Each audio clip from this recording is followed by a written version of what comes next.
These 5 YouTubers were exposed for being PDF files, starting with Dr. Disrespect. His expose began in June 2020, when he was permanently banned from Twitch. The reason for the ban remained a mystery for nearly 4 years, until June 2024, when a former Twitch employee revealed it in a tweet. He got banned because got caught sexting a minor in the then existing Twitch Whispers product. He was trying to meet up with her at TwitchCon, the powers that be could read in plain text. Despite the serious allegation, the former employee did not provide any evidence to back up the claim. Imagine just accepting this as facts with zero evidence. Applying critical thinking is hard, but let's try. What is the motive of Cody here? Where is the evidence to corroborate this allegation? Without data, you're just a person with an opinion. I'm not going to take a tweet like this as factual with zero corroborating evidence, when the consequence is literally ruining another person's career/life. But internet will do what internet does. Dr. Disrespect initially denied the allegations, claiming that everything had been settled and that nothing illegal had been found. However, on the 25th of June 2024, he admitted to exchanging messages with a minor, characterizing them as casual conversations that leaned too far in the direction of being inappropriate. Everyone has been wanting to know why I was banned from Twitch, but for reasons outside of my control, I was not allowed to say anything for the last several years. Now that 2 former Twitch employees have publicly disclosed the accusations, I can now tell you my side of the story regarding the ban. Were there Twitch whisper messages with an individual minor back in 2017? The answer is yes. Were there real intentions behind these messages? The answer is absolutely not. These were casual, mutual conversations that sometimes leaned too much in the direction of being inappropriate, but nothing more. Nothing illegal happened. No pictures were shared. No crimes were committed. I never even met the individual. I went through a lengthy arbitration regarding a civil dispute with Twitch, and that case was resolved by a settlement. Let me be clear, it was not a criminal case against me, and no criminal charges have ever been brought against me. Now, from a moral standpoint, I'll absolutely take responsibility. I should have never entertained these conversations to begin with. That's on me. That's on me as an adult, a husband and a father. It should have never happened. I get it. I'm not perfect and I'll effing own my shit. This was stupid. The response from other creators was pretty brutal, with creators such as Penguin Zero criticizing the doc's decision to remove the word minor from the apology. Now, the doc actually edited this statement twice. So initially he posted it with the word minor in it, saying, were there messages with an individual minor? The answer is yes.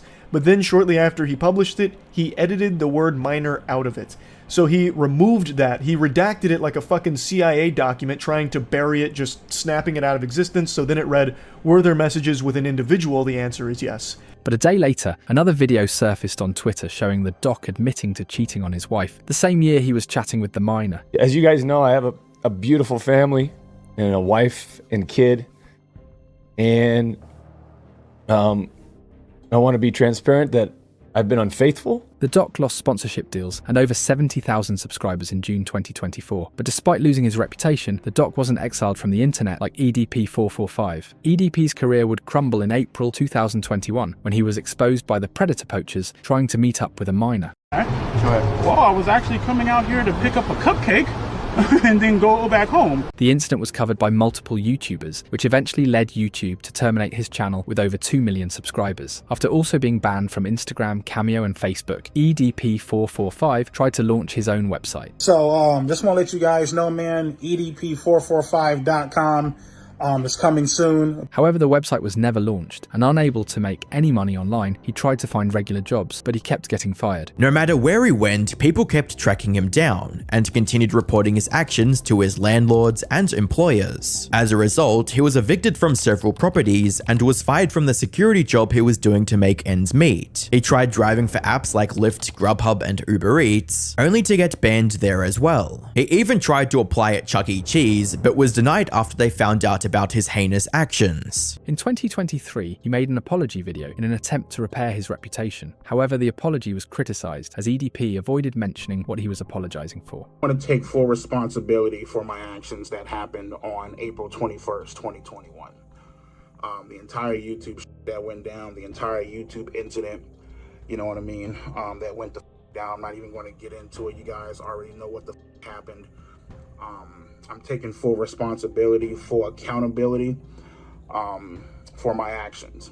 He doesn't even say what he did and what he is guilty of. He just loosely refers to it vaguely and brushes it off quickly. That is the opposite of taking accountability. But only 2 months after posting his apology video, he was caught again trying to meet up with a minor. The only two certainties in this world are death and EDP looking for cupcakes. EDP never learned his lesson, and the same can also be said about Chris Tyson. In 2023, SunnyV2 uploaded a video titled "Why Chris Will Soon Be a Nightmare for MrBeast." In his video, SunnyV2 suggested that Chris's gender transition could present challenges for the MrBeast brand, mainly because it places Jimmy in a tough position where any response he made might be heavily criticized. The problem is this type of situation is probably the last thing that MrBeast wants to attract, as he's forced to agree with Chris's position, as he has no way of manipulating the situation without being painted as the bad guy. However, the video received a lot of backlash, with MrBeast himself tweeting, "Yeah, this is getting absurd. Chris isn't my nightmare. He's my effing friend and things are fine. All this transphobia is starting to piss me off." What most people didn't know was that the video by Sunny would be a prediction of the future, as on the 16th of July 2024, Adrox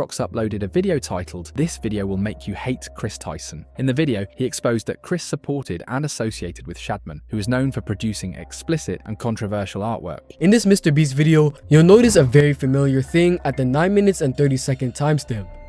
From what I believe, keeping illegal art in the bedroom isn't normal at all. The shocking thing is that MrBeast and Chris were roommates during that time. Yet this is nothing in comparison to the next incidents. On April 16th, 2018, Ava replied under a deleted Shadman post saying, "No Beast Boy trap, Shad? You've changed." Basically, Ava was asking Shadman to draw art of Beast Boy, as Beast Boy was shown at different ages in the show. We can't say anything for certain, but that doesn't mean the tweet wasn't strange. But things just kept getting worse, as on June 14th, 2024, another YouTuber named Prism42 uploaded a video claiming that Chris had sent inappropriate messages to a 13-year-old fan known as Lava GS when Tyson was 20 years old. And of course he says, "I posted some fire nudes for you, please no share." And this is someone that you're talking to that is 14 years old, that you know is 14. And at the end of the day, you cannot be talking about topics like this with someone that is this young. However, the story took an unexpected turn when Lava GS came forward saying, "I was not groomed by Chris Tyson. I did not meet Chris Tyson by myself. I met Chris and the MrBeast crew with my family present. I ran a Discord with Chris Tyson when I was 13, and edgy, inappropriate jokes were said. That's it." Many commenters insisted that Lava was indeed groomed and simply didn't realise it. As more evidence emerged, Chris Tyson would finally post a non-apology tweet. "I would like to apologise for any of my past behaviour or comments if it hurt or offended anyone. It was not my intent. Seeing recent events, we've mutually decided it's best I permanently step away from all things MrBeast and social media to focus on my family and mental health." The apology completely avoided directly addressing the Shadman situation and tried pulling the mental health card as an easy way out. Later that same day, MrBeast would publish a response that contradicted Chris's apology. "Over the last few days, I've become aware of the serious allegations of Ava Tyson's behaviour online, and I am disgusted and opposed to such unacceptable acts. During that time, I have been focused on hiring an independent third party to conduct a thorough investigation to ensure I have all the facts. That said, I've seen enough online and taken immediate action to remove Ava from the company, my channel, and any association with MrBeast. I do not condone or support any of the inappropriate actions." This statement made it clear that Jimmy had fired Chris, not that she left on her own will as she tried to make it appear. Looking back on the SunnyV2 video, it seems like the prediction ended up being disturbingly accurate, as Chris Tyson ended up becoming a nightmare for MrBeast. But the expose of Jikishi was even more disturbing. The expose of Jikishi began on the 24th of October 2021, when he was invited to join the prestigious Dream SMP. Just 2 days after the introduction, a Twitter user named Valksy made a tweet about her experience with Jikishi. The tweet had a longer document attached to it which read,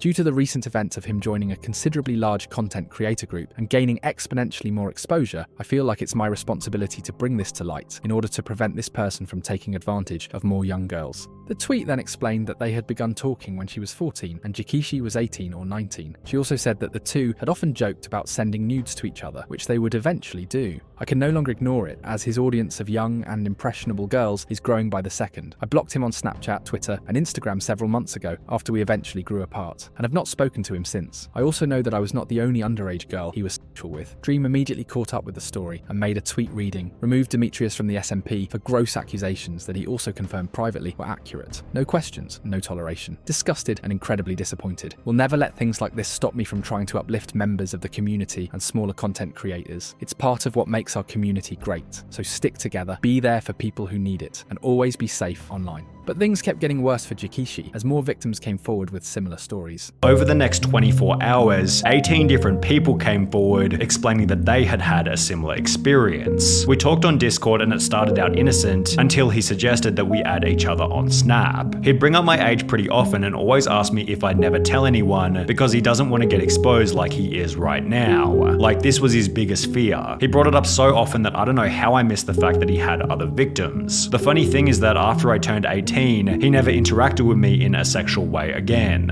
I was a young minor, 12 to 14, not saying specific age. I told him I wasn't comfortable with those jokes and how he needed to stop. He never stopped. He continued. I didn't want to completely cut connections with him because I trusted him. He was my best friend and I didn't want to lose the person I enjoyed talking to. We were 11/12. We lied about our age and said I was 13. We were on a Discord server with Jikishi. We ended up DMing each other because of a mutual friend and became pretty good friends. At first he seemed nice and we had a pretty normal relationship, but about a month or so in, it became very weird. He would ask to call us constantly even when I said no, and make NSFW jokes to us even when we said we were uncomfortable. By the following day, the count of allegations had reached 30, and by the end of the week, approximately 41 people had come forward, all of which citing a very similar experience. He was banned from Twitch, his Instagram and TikTok was deleted, and he completely vanished from the internet. Despite his disturbing behaviour, he got lucky he didn't end up in jail, unlike Austin Jones. His expose began when an anonymous 15-year-old girl started a Change.org petition for Austin Jones to be removed from the 2015 Fans Warped Tour. The petition read, Austin Jones is now taking advantage of his fame. On numerous accounts, he has pressured girls as young as 13 into sending him videos of them twerking. As a 15-year-old girl, I find this disgusting. I feel that Austin Jones should be taken off Warped Tour, just as Jake McElfresh was. These kind of actions are not okay and should not be taken lightly. As a future Warped Tour attendee, I would be very uncomfortable knowing someone as disgusting as him would be on Warped Tour in the same venue as a bunch of underage girls. Please take him off Warped. This is not the kind of publicity Warped should be promoting. Thank you. The publisher also attached chats and a video of Austin Jones asking his fans to send him twerking videos. Okay, the second move is like bending over and trying to make it bounce. So it's like this.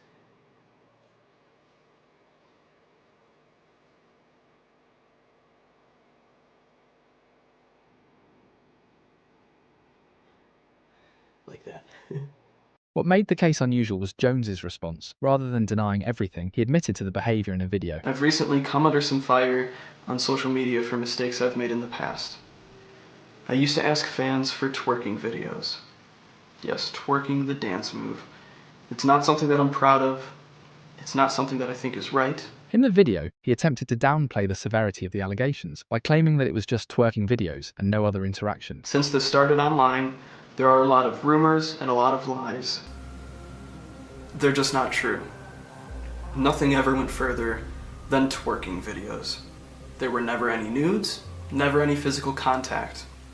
It never happened. Despite his attempts to continue his career, the law enforcement began investigating the case, leading to his arrest in 2017. Facing federal charges, Jones pleaded guilty in 2019 and received a 10-year prison sentence.